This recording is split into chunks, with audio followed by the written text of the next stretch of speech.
Hello and welcome to your first HTML and CSS coding from scratch project for absolute beginners. First, I want to thank you for taking the time to sign up for this class, and I know you're going to enjoy it. I also want to stress that this is a crash course designed for beginners, no experience required, and I'm going to give you step-by-step instructions through each part of the coding for this particular web page project. And I'm going to explain everything along the way. That being said, we're not going to learn everything there is to know about HTML and CSS. It's going to be impossible to cover everything in an hour, but instead we will focus on the basics to help you get started on learning how to use HTML and CSS to code web pages. So here is what we're going to learn with this coding from scratch project. First, here's the design I came up with in Photoshop and how it's going to look in our browser. You're going to learn the exact HTML and CSS code required to create this web page in your browser. This will include learning how to add SEO-friendly titles, paragraphs, how to float and wrap text around an image, how to lay out a 2-column grid, and how to make photos a clickable link. Throughout this class, I'm going to provide some supporting material to help you visually see and learn more about HTML and CSS. Again, I just want to stress that you're going to learn the basics of HTML and CSS, and please understand it's not possible to master either one in an hour or less. I know some instructors like to promise the world with very little effort. However, you must think of this as a life journey and not something that you can master in 5 minutes. If it was that easy, then everybody would be doing it. That being said, learning HTML and CSS is not as hard as most people think. HTML and CSS are actually the easiest types of coding to learn. However, it still takes time to learn and apply what you learn.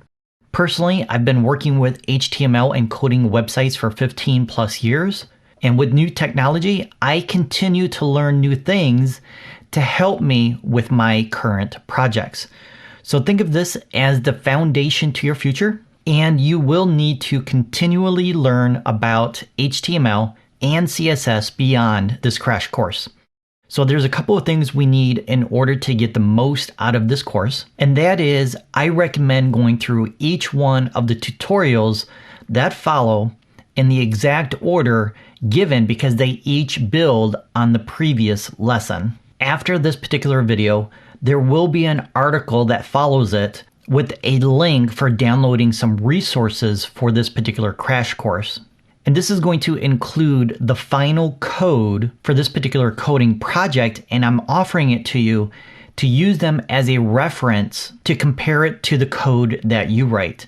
In the event that your web page does not look like mine, you can go through my code to try and find what you're missing with your code.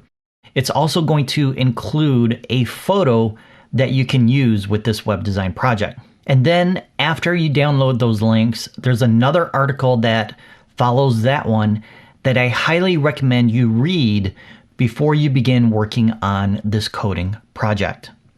So that's it for now. Go ahead and check out the next 2 articles and download those resources, and I'll see you in the next video.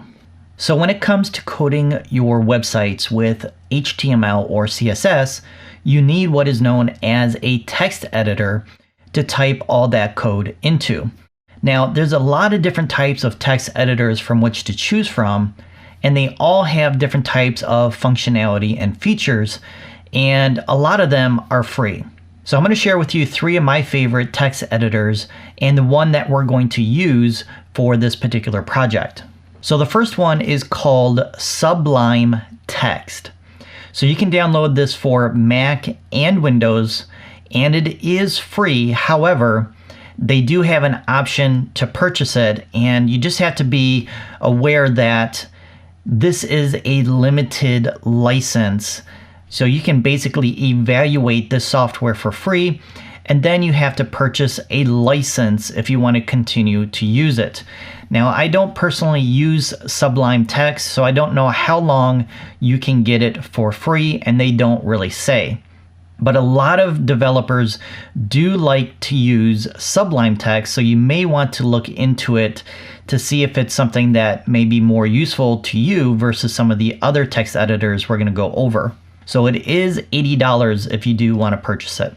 So the next one is 100% free. So if you go to atom.io, you can download the text editor, and it's called, well, Atom. And for Sublime Text, here's the link for that one, sublimetext.com. So again, it's 100% free. You can download it for Mac or Windows. Now, the one we're going to use throughout this project, or at least the one that I like to use, is called Brackets. And you can download this at brackets.io. It's also available for Windows and Mac users. So at least for this project, go ahead and download this particular text editor so you can see exactly what I'm typing as we go throughout the different tutorials for the project. So download, install it. Once you get it open, it's going to look like this. So one of the first things we need to do is we need to add our folder of files that we downloaded. So let's go ahead and do that. Once you download that file from the previous lesson, you just need to unzip that file and then locate that particular file, and you're going to see 3 files inside of it. So once you have that available, go ahead and click open, and then all that code will be available through this left panel as well as the image. Now again, these 2 files here are just for reference. We do want to learn how to code from scratch, otherwise you're not going to really learn how to code with HTML and CSS. So just use these for reference. So before we get into learning more about HTML and CSS and actually coding, we're going to just go over some of the features of our text editor so we're familiar with it and know where to access what we need when we need it. Now, one of the cool things about this text editor, and some others as well, is this option to have a live preview as you're coding over here on the left. So if I click on this little button here, and you can go ahead and do this as well, go ahead and click on it. It's going to open up a new browser window to show you what the web page looks like as you're coding the site. So you can see if it's coming out the way you want it. If not, then you know you need to make adjustments to your code. Now, this only works if you have the Chrome browser installed.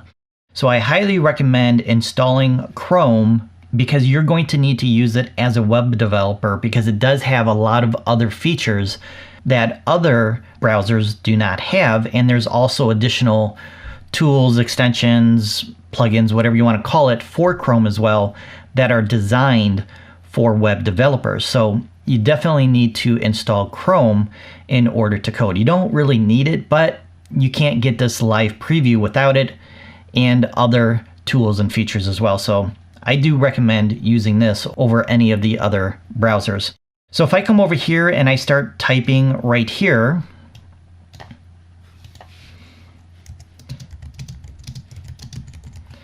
we can see it updating live over here in the browser. So that's a very, very handy feature to have as you're coding.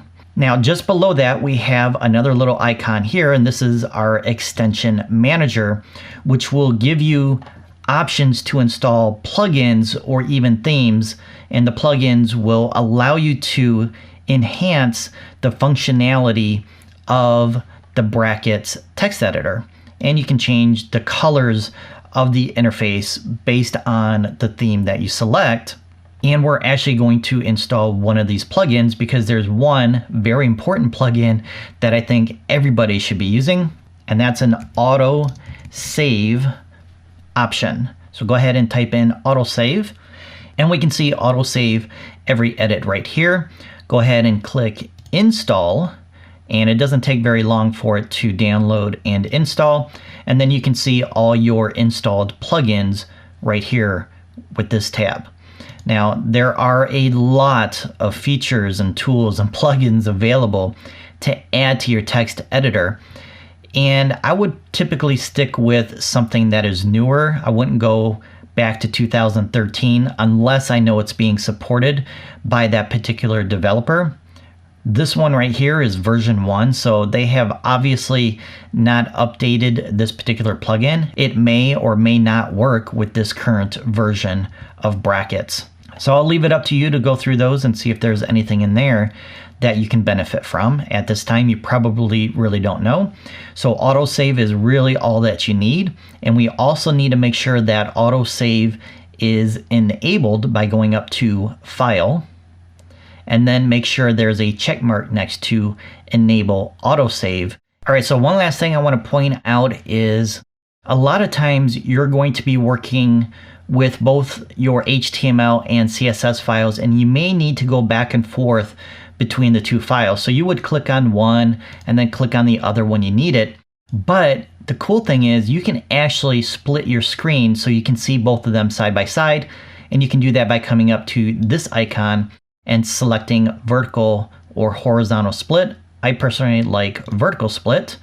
And then if I click on a different file versus what's over here on the left, I will get that file loaded up on this side, and it just makes it easier to see the code side by side versus going back and forth.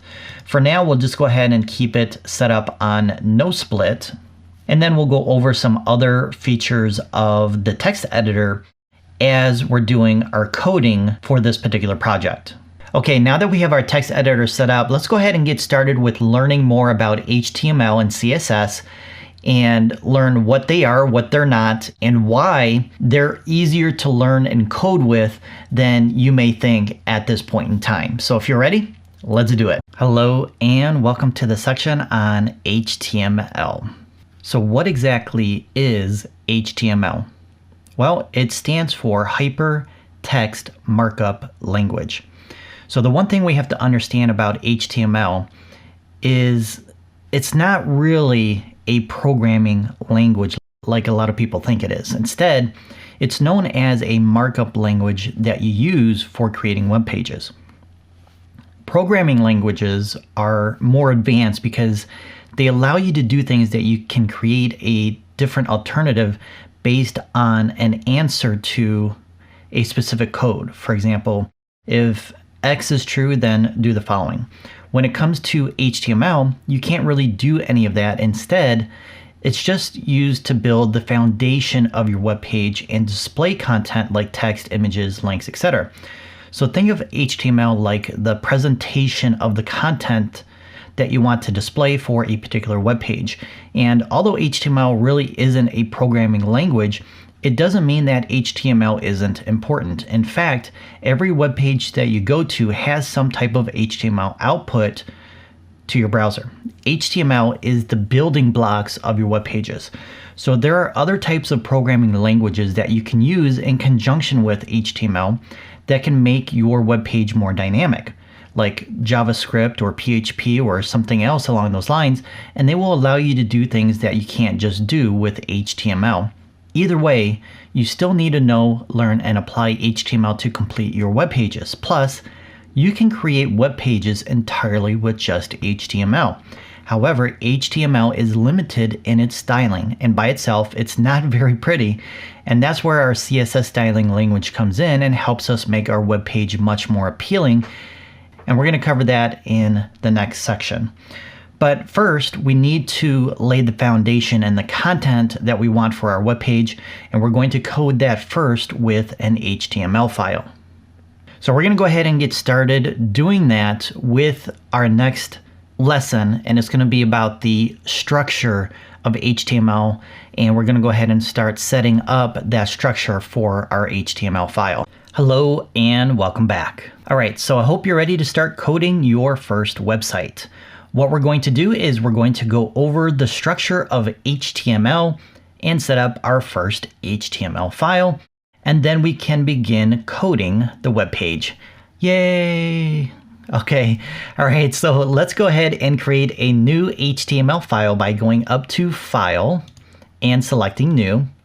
Go back to File, select Save As, create a new folder anywhere on your computer. The desktop is fine. And then we need to give our HTML file a name.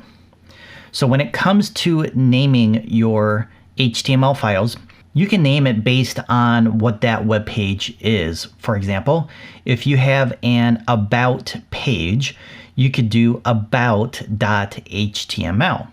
But if you have the home page, you're not going to do home.html. Instead, you're going to do index.html, and then that lets the browser know that that's the home page. So we're always going to use index.html for the home page. So let's go ahead and use that and click Save. We now have our working file over here, and we can also add our folder by clicking on this button and then selecting that folder that you created. I already had mine selected, so you should now see your new index file right here. Anytime we add additional files to that folder, they will automatically show up over here underneath this section here. If you haven't done so already, go ahead and click on your live preview icon so we can see our browser update as we add new code. So HTML is made up of tags, attributes, and elements. We're going to go over each one of these individually, and let's start off with tags first. So our tags are the building blocks or the foundation of any web page, and all the tags that we have available to choose from format the way the content is displayed in our web browser. So let's take a look at how our tags are written out. So the first thing we need to do is add an angled bracket or a less than symbol. We then need to type out the name of that tag so that the browser knows what that tag is specifically. So we can type out HTML, and then we close out the name of that tag with a greater than symbol, and then brackets will automatically add an additional tag right next to it, and here's why. Most tags have what is known as the opening tag, which is this right here, and a closing tag. So we still have the name of the tag in our closing tag, but we know it's a closing tag because it has this forward slash. So we need to let our browser know that we have a new tag that's starting right here, and this is the name of it. We then have our code and content inside of the two tags, and then we need to tell our browser, okay, we're done with this particular code and content, and we're closing it out. So we're stopping right here. Now, not all tags have a closing tag, and I'll show you one of those in just a second. So another popular tag is our paragraph tag, which is just the letter P for the name, and it too has a closing tag. Another popular tag that you're going to be using on a regular basis are the head tags, and there's a total of 6 of them, and we can see they're numbered 1 through 6 right here. So again, we have another closing tag, and I'll explain why we have these 6 different head tags in the future, because we're going to be using these head tags in our project as well. Now there's many more tags available, and we're going to be using not only these but many other ones as well, and these are probably going to be the most common types of tags that you're going to be using in all of your projects. All right, let me go ahead and show you a self-closing tag, and that's our break tag, which is BR, and this does not require a closing tag because once I finished, you can see nothing was added to it.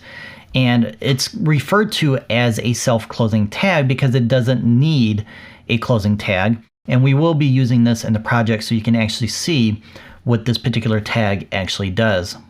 All right, so when it comes to the structure of your HTML file, we have to do so in a specific order for our browser to be able to properly display our content in the web browser.